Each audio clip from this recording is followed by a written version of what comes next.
So the paper that I'm presenting today to you, which is Feminist Everyday Political Economy, Space, Time and Violence, is a co-authored piece which has just come out in Review of International Studies, but this is the first time I'm presenting it as a paper, so we've been laboring over this for quite a while.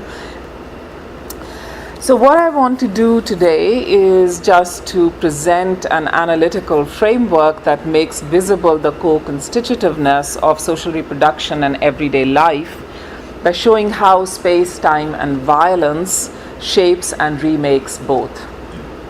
So this allows us, which is Juanita Elias, my colleague, and I, to highlight the importance of gendered social reproductive work in the maintenance of everyday life and the costs attached to this work, the structures of power that constrain, govern and discipline everyday life, as well as the gendered forms of agency that serve to reshape the everyday.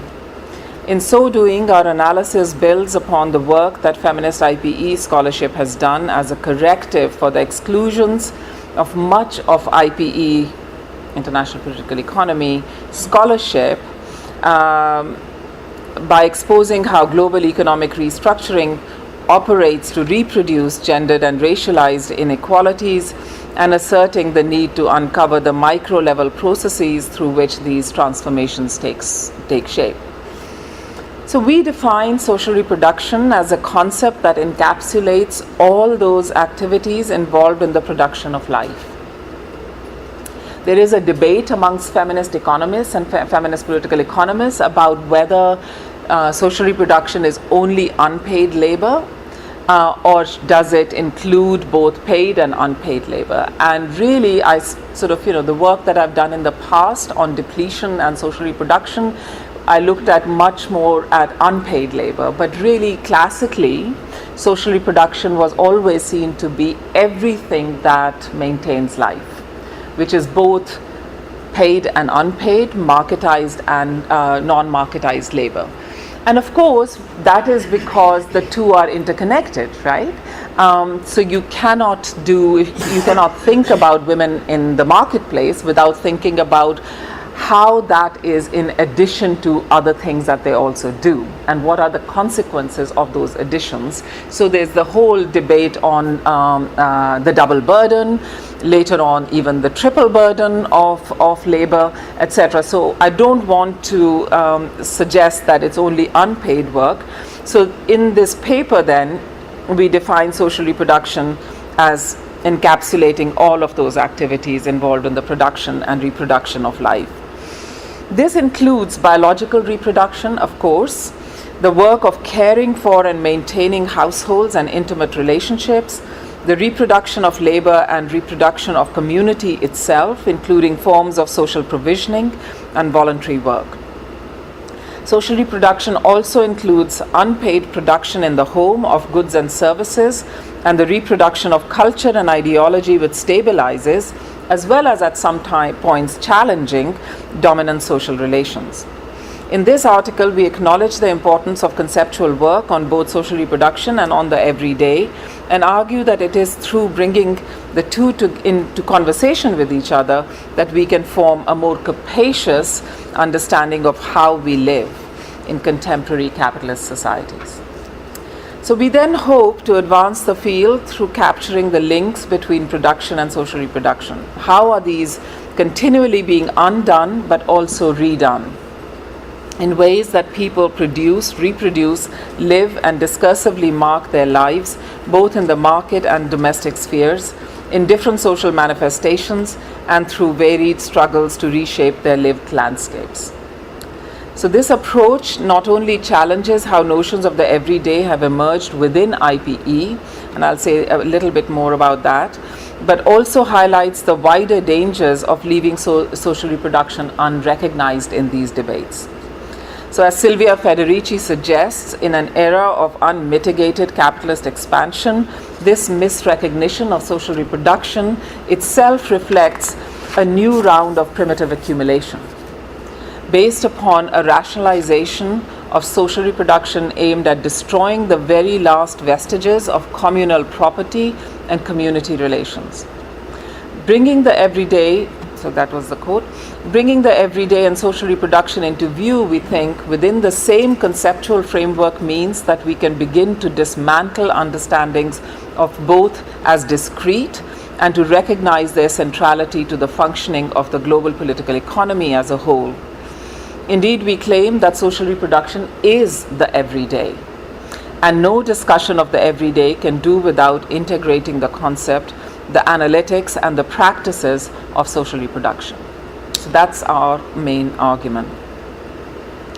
Whilst there's a long history of feminist debates on social reproduction, the current wide-ranging feminist literature on social reproduction provides insights to both the richness of the everyday political economy as well as its intersectionality. Social reproductive labor is increasingly understood as constructed at the intersections of race, gender, nation, age, and class, among other vectors. And yet very little of this feminist literature specifically engages with the concept of the everyday. And we just found it fascinating that a lot of the theorizing of the everyday has been done by same old male theorists, right? So whether it is Lefebvre or De Certeau or others sort of, in the field, why is it that feminists have not taken this up? We think such a lacuna needs to be addressed, not least because a significant everyday turn is underway within both IPE and IR, which seeks to reveal the importance of the mundane, banal, insignificant practices and objects, challenging a perceived macro-level bias in international studies, and enables us to look beyond the very logics of politics, economics that dominate the big questions of IR and IPE. So on the one hand, this turn to the everyday is to be welcomed, and we do welcome it. But then what we find is that everyday is constructed in particular ways which kind of pushes out very often the concerns of social reproductive labor and its practices. So the everyday itself, however, is often mobilized as a fuzzy and imprecise concept that is impossible to pin down. It is strangely elusive and resists our understanding and escapes our grasp.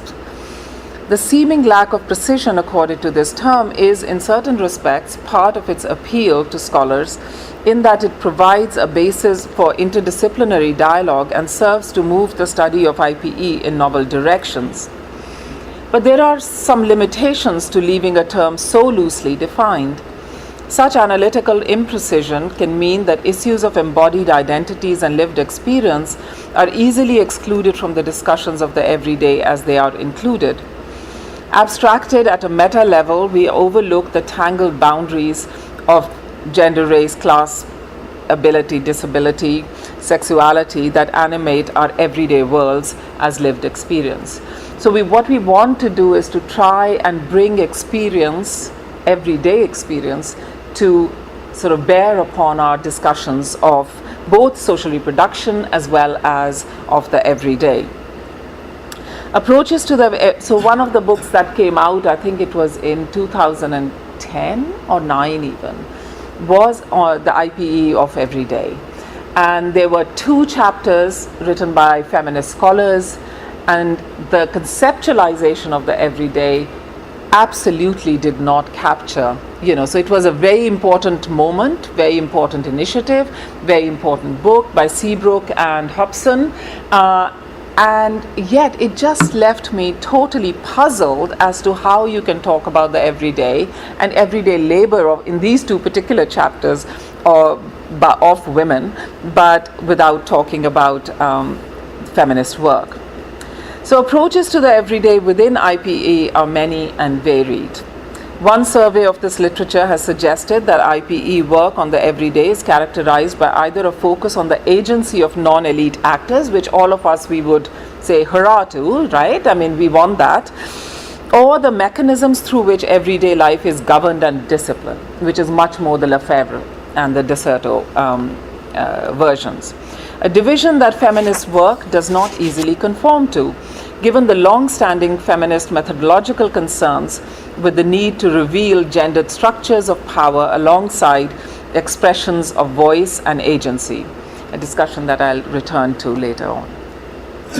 So in terms of Lefebvre's work, he draws attention to the routines and rhythms of everyday life, as well as to how the everyday operates as a manifestation of the spheres of consumption that maintain capitalism.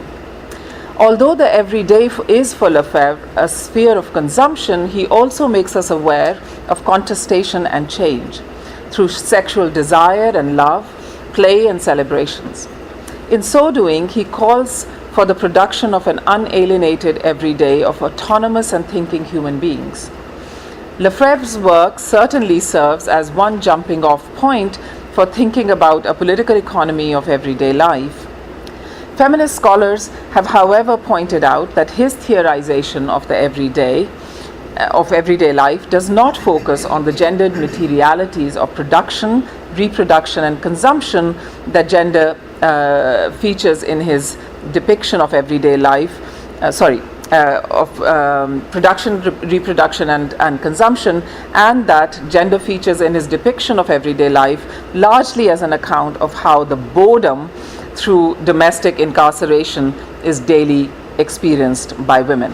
And of course it is, right? I mean, those of us who have brought up little kids, I mean, I can say for myself anyways, I mean, when I went back to work after my maternity leave, I thought I was kind of free, right? Free not to have baby talk all day and to have intelligent conversations with my colleagues. And so that's not to deny my love for my baby, of course, but we all know that, and yet it doesn't get somehow theorized.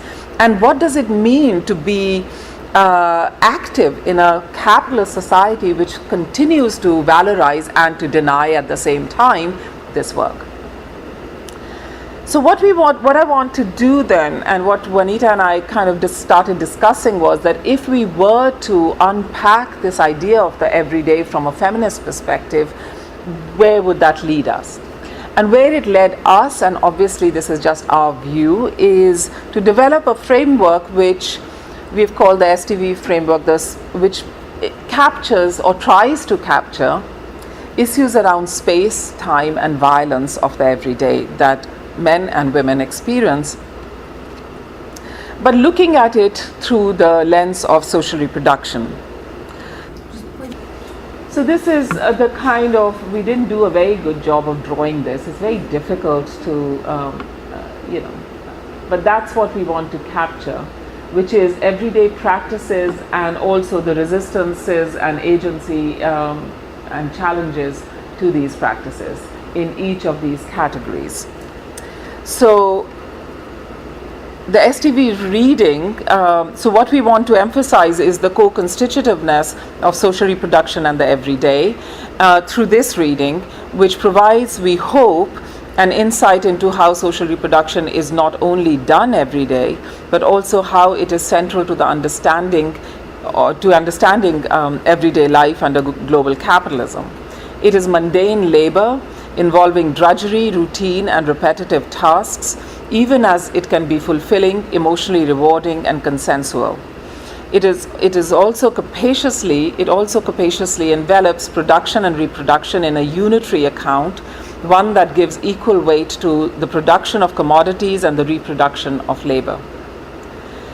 So in terms of practice, social reproduction remains a site of struggle, both at the everyday grassroots scale and in terms of high politics as policy, over how and when it is organized, regulated, recognized, and or valued, over who undertakes this labor and why, and over the wider political implications of the non-recognition of social reproduction in conventional economic analysis. Social reproduction is not, therefore, understood as the locus of repressive and unchanging gender relations, but one that has potential to challenge and transform the power relations that serve to devalue social reproductive labor. This allows for thinking through how agency and resistance matter to an understanding of social reproduction as well as to the everyday. In short, we see a feminist political economy analysis as one that captures both the reproduction of mundanity the everydayness that Lefebvre talks about, alongside a recognition of the everyday as a site of agency and resistance. Feminists have also underscored the importance of different experiences of the everyday, indicating, as I've already said, the intersectional amongst us. In doing so, feminist work often serves to reveal a picture of everyday life marked not simply by routine and familiarity, but also by different gendered forms of insecurity and violence. Feminist work reveals a more embodied understanding of global politics and political economy that makes visible something of the mess, pain, pleasure, and pressures of everyday life, I think, as Kathy Weeks has mentioned. So, building on the above discussion, we argue that the task of theorists of the everyday is to reveal the sutures that bind the local with the global, the private with the public in the sphere of labor, productive and social reproductive. I now turn to the more detailed discussion of this framework in its three elements. So, through developing the space, time, and violence framework to study social reproduction, we argue that everyday life is carried out in relational spaces which both include and exclude, connect and marginalize. In this sense, as Lefebvre has argued, it is embedded in the social relations of embodied everyday human practices. It is then a social product as well as a concrete abstraction. We suggest that space is relational and a gendered terrain of the everyday. In terms of time, we reflect upon the rhythms of gendered segregated social reproductive work, generating strains of sociality that become evident in the negotiation of, generating strains of sociality that become evident in the negotiation of space as well as in the everyday violence, both structural and domestic.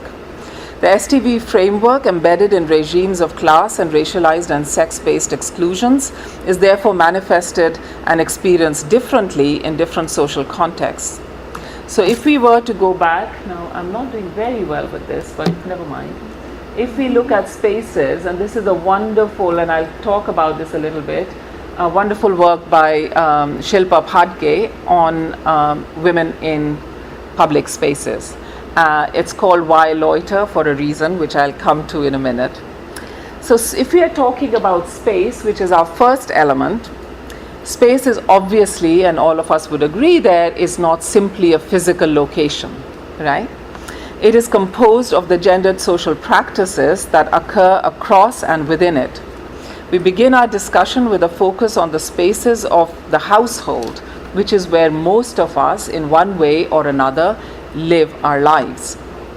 But such a focus should not be read as a suggestion on our part that social reproduction is neatly containerized within the household, even though it remains important in most people's everyday lives. Rather, it echoes Dorothy Smith's commitment to studying the everyday as, and I quote, embedded in a socially organized context, quote closed, but also which must be understood as an actual material setting, an actual local and particular place in the world, and a world that is studied by researchers who are themselves located in their own everyday lives, bodily and materially. Thus, alongside a discussion of the household, we also explored the relationships between social reproduction and mobilities. Following our discussion of Lefebvre that I've already referred to, we must consider the connections between capitalist modernization and the forging of public-private divides in which the everyday comes to be seen as set apart from the public space, no longer identified with the anonymous sociality of the streets, to quote Lefebvre. Thus, the practice of everyday cannot simply be captured within a public-private binary, we argue. But at the same time, the placing of the household firmly within the realm of the private has enduring political and economic effects. These effects include the non-recognition of social reproduction, as well as the prevalence of economic development planning of assumptions regarding the existence of nuclear households headed by male breadwinners and often supported by state ideologies promoting women as primarily homemakers, mothers, and reproducers of the nation rather than active citizens with claims against the state. Feminist scholarship has been central to unpicking these binaries, revealing, for example, how the household is not and never has been a closed space separated from capitalist production, but exists as a site in which work, labor, and social reproduction co-constitute the everyday. Reproduction of labor and its governance link inextricably the economies of intimacy and of the market. As that old wonderful work by Maria Mies, she's a Marxist feminist, on Indian home workers showed, the global economy entangles relations of domesticity in the spaces of the household through gendered regimes of labor. Greater visibilization of how households exist as actual sites of productive and simultaneously social reproductive work matters, not least because of the forms of precarious work that characterize home-based work. In this sense, the production of the household space is sustained through scalar hierarchies which render households as outside of the political economy analyses, even as the inside and outside continue to co-produce. And yet, what might be termed a Fordist myth of the neat division between production and social reproduction persists, despite post-Fordist sort of regimes of work and of production. Further, the concept of the household as an economic unit has been radically reimagined and even challenged under the conditions of global economic restructuring. What have been termed as global households by Safri and Maria Safri, I'm sorry, I've blanked on the name, but it's a beautiful piece, 2010 special issue of Science on feminist political economy. So I know all that. Graham Gibson. So what have been termed global households created by the ongoing feminization of labor migration operate to reformulate patterns and practices of caring across different locations of the world. Practices that are becoming ever more reliant on extended family networks and the buying in and paid and barely paid domestic labor. Global production and care chains serve to stretch households spatially across national boundaries, even though at the same time households retain their local positionality as sites within which social reproductive labor predominantly takes place. So while the household is a site of imbrication of production and social reproduction, it also has a materiality that exists in the physical walls of the house itself. This is a materiality that matters not simply because of the walls of the house may serve to obscure household relations from view, actually and politically, and discursively demarcate the boundaries of the public and the private, but also because many of the struggles of everyday life revolve around securing adequate shelter and maintaining and provisioning of the home, as well as oppressive regimes of property that exclude many women. Nonetheless, that so much of the remittances generated by household members working overseas go into the building, maintenance, and provisioning of homes underscores the way in which the global reimaginings of the household are tethered materially to the home itself. And I think if you go to villages in the Punjab, for example, in India, what you find is fascinating, which is the remittances are coming, but they are all going to building two-story houses in Punjab villages, rather than in any kind of developmental, sustainable work necessarily. I mean, that also happens, but really this kind of, property-led building of homes is really fascinating. So one concrete way of demonstrating the power of the STV framework in the context of the household is to discuss the immobility and mobility to and from work. So I've been doing some work on this, and I'm hoping to do some more with some medics soon, I hope, if we get the money. Travel is done over space, right?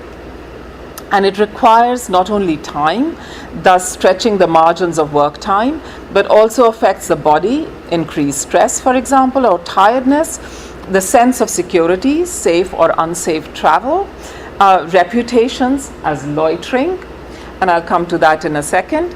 Family status, the visibility that comes from going out to work in many communities rather than being a home worker, and wages, money spent on travel as a subsidy to employers, right? Only the top guys who have got enough and more than enough anyways get their travel paid on an everyday basis. Everyday travel to work can be more stressful, more risky, more imbued with violence for women. Travel is always mediated by class. The poor in particular need to travel long distances on inadequate public transport to get to work, for example. In the UK, under conditions of austerity just now, and the real disciplining of the UK labour force, the government has decreed that no one can say no to a job, even if you have to travel to that job for an hour and a half each way, right? So an hour and a half each way means, of course, money, of course, stress, of course, sort of, a physical tiredness, but it also means money in a different way, which is who's going to look after your kids if you are traveling. So you have to make arrangements. Then you feel sort of you have to pay for those arrangements, or ask your mother, who's already been there, done that, right, to start all over again looking after your kids, or have the disapprobrium of saying that you have got latchkey kids, right? And that is where the discourse of broken families, right, who actually don't look after their kids very well, and therefore the kids become, quote unquote, in the horrible language of the conservative politicians, feral, right? It's all kind of played out in UK politics right now, I can tell you, not just Brexit. So, yeah. So Padke Khan and Rana Ray, who's one, I just love this picture, so I just sort of, thought, why not? And give them sort of, they have argued, however, that issues of violence should not just focus on safety in the occupation of public spaces, right? Because while we need to stress the structural violence that makes such an objective desirable, we also need to focus on the larger spatial context within which women live and work. Because if you're not going to just think about production and productive labor, but also social reproductive labor more generally. This leads them to study women and leisure itself, often experienced in small margins, especially by those engaged in social reproductive and paid work, as occupation of public space, and to consider the politics of how different groups inhabit space in different ways in their leisure time. Their emphasis on loitering, or as in India we call it time pass, is an everyday feminist response not just to issues of access to public space or a right to the city, but also through the purposelessness yet pleasurable engagement in and with public space. And one that can be positioned also as a critique of the hyper-temporalities of late capitalism. I'll talk about that in a second.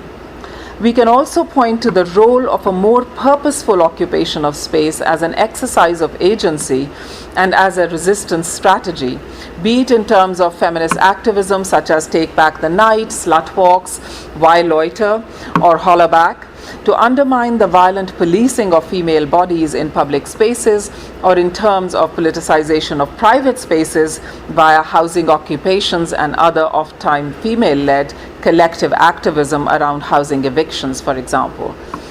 It also challenges gendered regimes of women's work in the household. To spend time on herself undermines the narratives of the good housewife engaged in domestic and care labor. So I think that while we can have an argument about this kind of methodology, what they do is they've got a Instagram campaign where they ask women to photo themselves in the public space just loitering. Not purposeful, just occupying the space just as men would, right? So, but I'll come to that. Okay, so then the next section of our framework, next element of our framework, which is time. So our thinking about time and the everyday was initially shaped by our responses to this very powerful image of the 8-hour day in private and public spaces by the artist Ricardo Morales. The 8-hour day, that is a day divided into 3 temporal zones, work, rest, and I love that, for what you will, right? Emerged in the writings of the early 19th century social writer Robert Owen and became an important rallying cry for trade unions in the early 20th century. And I saw this poster, I think Kathy Weeks also uses it, it's obviously on the internet, but I saw this poster also in hard copy in a Marxist bookshop in Delhi. So, when I went there, I thought, oh, that's great. It is an issue which was also taken up by Weeks's book, The Problem with Work, in which the 8-hour day movement is invoked in the development of her arguments that shorter working hours for all, not just for women, is a feminist demand. The analysis of time alerts us to the fact that and I quote, the politics of who gets what, when, and how involves access to disposable time as well as other scarce resources. This politics of time is linked in complex ways with women's changing and variable domestic, economic, and political situation. Of course, when we look at the 8-hour day image, which this is, as a critical feminist scholars, we immediately see the problems also. Where does social reproduction fit, right? In the 8-hour rest period, who is getting up at night for the baby? It would appear that the rhythmic temporalities of household life sit at odds with a model of daily life which has been set by the regularities and certainties of Fordist production. If we are seeing the emergence of global households, then what does that do to time? Consider, for example, the overseas Filipina care worker who waits until midnight to Skype her children back home. She is active in her global household not only as a remittance sender, but in terms of the time spent on social reproductive labor of transnational mothering. She is depleted by the ever-expanding responsibility that she takes on for social reproductive labor within her own and her employer's household. Social reproduction takes time that is disregarded as work time. Research employing time use surveys, which feminist economists do all the time now, has emerged as an important methodology involving diaries, observation, interviews by field workers, and group discussions, and provides important data for the centrality of social reproduction to women's daily lives. Focusing on time in this way also demonstrates the interdependence of paid and unpaid work within the household. To provide an example, based on studying 3,000 households, Who Cares for Us was a time use survey mapping of unpaid care work in Tanzania in 2006. The results were not surprising, that women spend most amount of time on unpaid care work and only slightly less than men on what, under the rules of the UN system of national accounts, is called productive work. That the survey also pointed out that hiring domestic workers lightens the load on women of the household, and that where women are in employment, it is more likely that domestic help will be hired. In my other work on depletion, I've called this mitigation, right? So these are individual strategies of mitigating our own depletion by just buying in labor of other women. Of course, as I've already said, that has costs which are also there for us to think through. In other words, time is a resource that women in paid work can buy in. As a commodity, it can reduce the burden of everyday labor for some women at the expense of increasing it for others. A strategic focus on time as commodity in the context of the everyday then allows us to see how a depletion through social reproductive labor is built into the everyday social economy of the individual, households, and communities, and how gendered norms of care secure these discrepancies in different kinds of work. Other aspects of time temporality that could be explored in this context might include the intersection between gender and generational time, including the role of care work in late age, care for the young by the elderly, and the care for the elderly by those who already have extensive child care responsibility, what we call the sandwich generation, right? So you've got both to look after.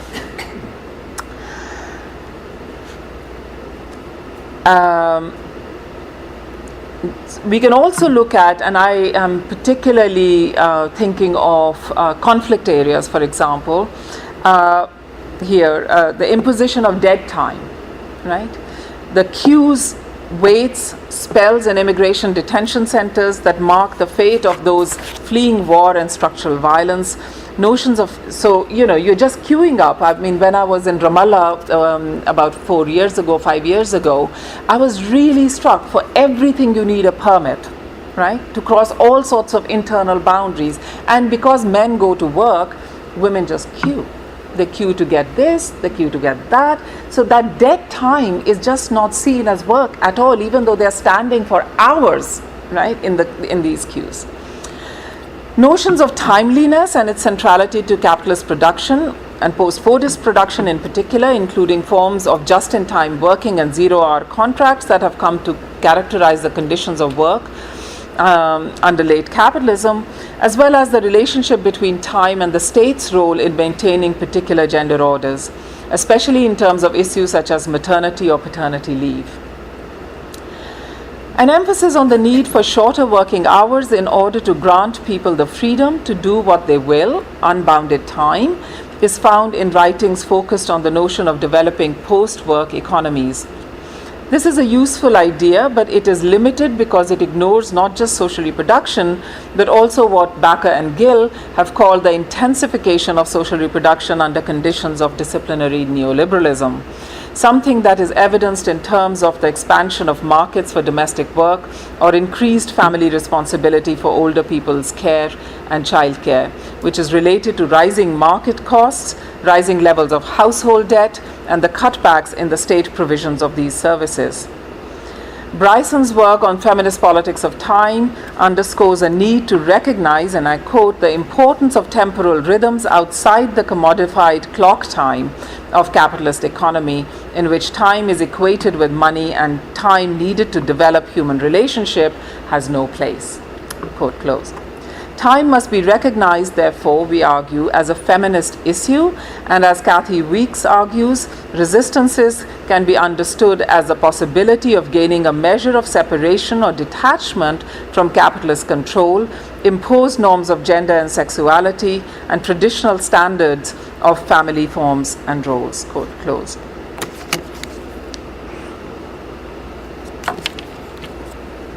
The structural violences of every day.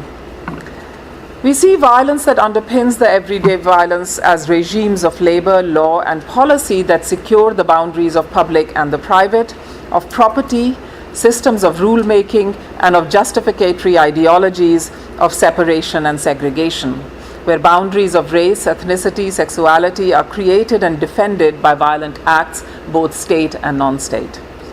As Spivak has argued, white civilizational discourse places brown women at the mercy of white women as their saviors from violent brown men. Violence then manifests at the level of everydayness with consequent harms.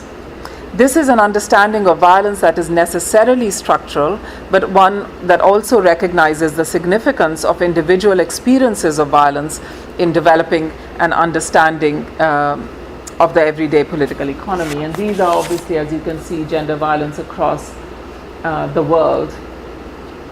And it raises quite interesting questions, really, in terms of the data presented here. Our approach specifically situates social reproduction and the depletion through social reproduction that occurs in everyday life at, how much time do I have? Sorry. Another 10 minutes? Okay. And the depletion through social reproduction that occurs in everyday life at its center through a focus on gendered harms. As feminists have argued, there are harms of non and mal recognition, well, the Fraser-Butler debate is all about that, of gendered exclusions. Harm can be conceptualized in the context of the everyday in different ways. And we do that in terms of physical and mental harm to the individual, household, and community, emotional and discursive harm that situates and sort of, makes happen or defines the way people are not only treated, but how their subjectivities are understood, and harm to citizenship entitlements. So when you are not sort of seen as somebody who is a worker or a contributor to the economy, your relationship with the state is immediately under suspect, right? So you are not contributing, you're not a good taxpayer. Again, in the UK, the conservative discourse and the public discourse is always hard-working, tax-paying families. Those are the citizens, which have taken over from the militarized understandings of citizenship. We can thus study violence and the harm that it generates both at structural and experiential levels, although both are, of course, imbricated. Violence serves to connect the gendered rule within both the private and the public sphere. It also intensifies harms at moments of crisis, war, economic and social collapse, and austerity, for example. Violence operates over space and time. Boundary wars can be conceptual, institutional, but also spatial and fought discursively through exclusionary laws and policies and with guns and bombs. Disciplining, challenging, and reshaping these can also invoke violent moments of confrontation and resistance in the everyday. Less attention, we think, is, however, paid to the global political economic transformations and how they play out in the households in the way in which both, in ways that are both empowering for women as well as disempower them. For example, in my study together with my colleagues Pratiksha Bakshi and Shaheen Sardar Ali, we found that the so-called honor crimes in India and Pakistan, one motivating factors for these households was the disciplining of young women and men who transcend boundaries of caste and class in the economy, because they were worried about the increasing migration of young men and women to the cities. And it was much easier for them to, as the men left for the cities to work, they were really worried about the westernizing, the modernizing, the urbanizing impact of that migration on what was happening in their locale. So Gopika and I were talking about this earlier, that the disciplining of these women was not just about culture, it was not just about the law or the state, it was actually about how to ensure social reproduction for the community. In a context where male migration to the cities was really threatening. And I came across a lot of interviews where the Sarpanch, the head of the council, would say, well, if we can't control the women, then what can we do, right? Because the men are out of our control already.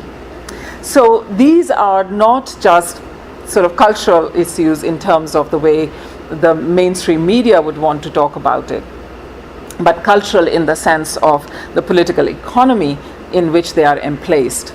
So by emplacing everyday violence in the context of the wider social economy, we can also examine the structural violence of non-recognition and its consequent harms as revealed in the links between the everyday, the state, and the global regimes of non-recognition of social reproduction.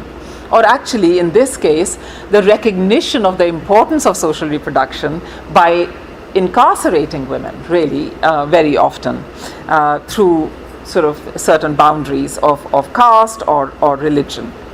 A key insight of feminist scholarship on violence then is that the nation state and the reproduction are sutured together through both consent and violence, that both are gendered through ways in which multiple sovereignties operate, not to end violence, but to redistribute it. This redistribution, we would argue, can be seen in different modes of global political economy which frame women's everyday experience.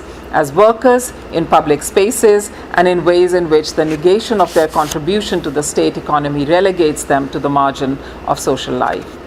So in our tripartite analysis of the everyday as that constituted through time, space, and violence, we do not wish to imply a structural predominance. We have tried throughout to incorporate a discussion of agential mobilization in our analysis, which is, of course, also what links us to the, I would say, critical everyday work that I've already cited. Much of feminist work on agency has not started from analyzing the place of individuals in the social landscape.